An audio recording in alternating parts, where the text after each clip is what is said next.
పుట్టపర్తికి రావడం ఎంతో సంతోషంగా ఉందని ప్రధానమంత్రి నరేంద్ర మోదీ వ్యాఖ్యానించారు. సత్యసాయి జయంతి వేడుకల్లో పాల్గొనడం తన అదృష్టమని పేర్కొన్నారు. సత్యసాయి భౌతికంగా లేకున్నా ఆయన ప్రేమ మనతోనే ఉందని చెప్పుకొచ్చారు. ఇవాళ సత్యసాయి బాబా శత జయంతి ఉత్సవాల్లో ప్రధాని మోదీ పాల్గొన్నారు.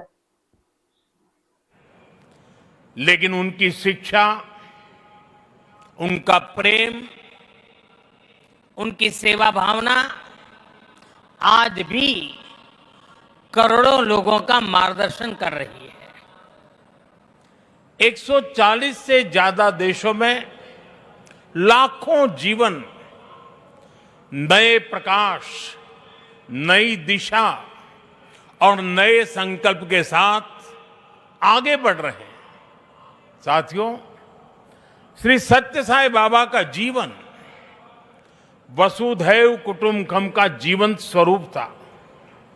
इसलिए उनका ये बर्थ सेंटेनरी वर्ष हमारे लिए यूनिवर्सल लव, पीस और सर्विस का महापर्व बन गया है।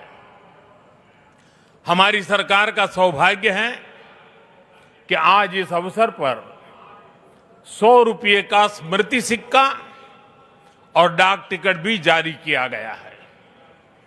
इस सिक्के और डाक टिकट में उनके सेवा कार्यों का प्रतिबिंब है। मैं इस शुभ अवसर पर दुनिया भर में फैले सभी श्रद्धालुओं, साथी सेवकों और बाबा के भक्तों को हृदय से बधाई और शुभकामनाएं देता हूं। Friends, the central value of Indian civilization is seva or service. All our diverse spiritual and philosophical traditions ultimately lead to this one ideal. Whether one walks the path of bhakti, jnana or karma, each is connected to seva. What is bhakti? Without service to the divine present in all beings. What is jnana? If it does not awaken compassion for others. What is karma? If not the spirit of offering one's work as service to society. Seva paramo dharma is the ethos that has sustained India through centuries of changes and challenges.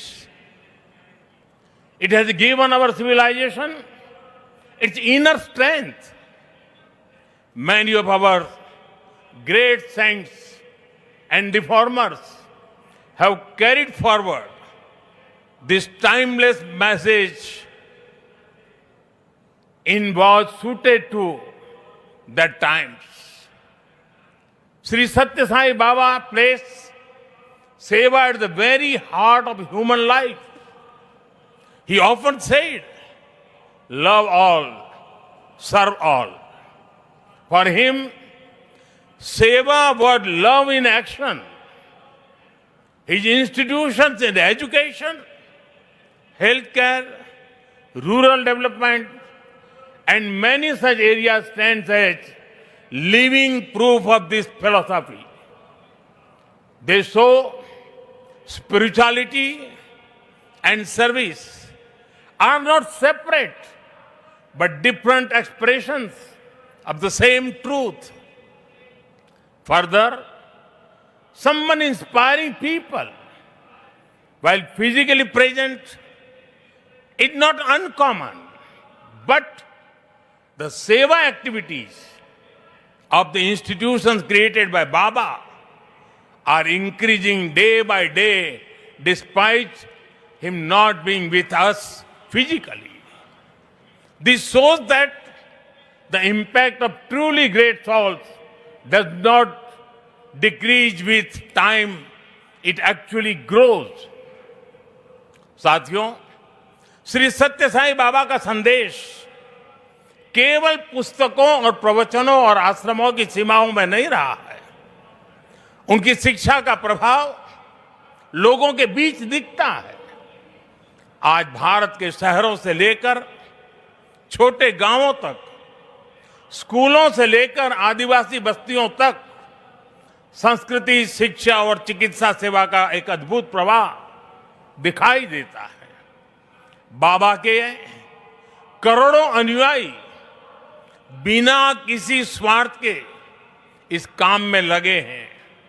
मानव सेवा ही माधव सेवा है, ये बाबा के अनुयायियों का सबसे बड़ा आदर्श है। उन्होंने ऐसे कई विचार हमें सौंपे जिनमें संवेदना, कर्तव्य, अनुशासन और जीवन दर्शन का सार मिलता है। वो कहते थे, help ever, hurt never, less talk, more work. हम सभी के मन में आज भी श्री सत्य साईं बाबा के ऐसे जीवन सूत्र गूंजते रहते हैं। साथियों, साईं बाबा ने अध्यात्म का उपयोग समाज और जन कल्याण के लिए किया। उन्होंने इसे निष्काम सेवा, चरित्र निर्माण और मूल्य आधारित शिक्षा से जोड़ा। उन्होंने किसी मत या सिद्धांत पर अपनी शक्ति नहीं लगाई। उन्होंने गरीबों की सहायता की और उनके दुखों को दूर करने के लिए कार्य किया। मुझे याद है, गुजरात के भूकंप के बाद पीड़ितों को राहत पहुंचाने में बाबा का सेवा दल और सारे सेवाव्रती आगे की पंक्ति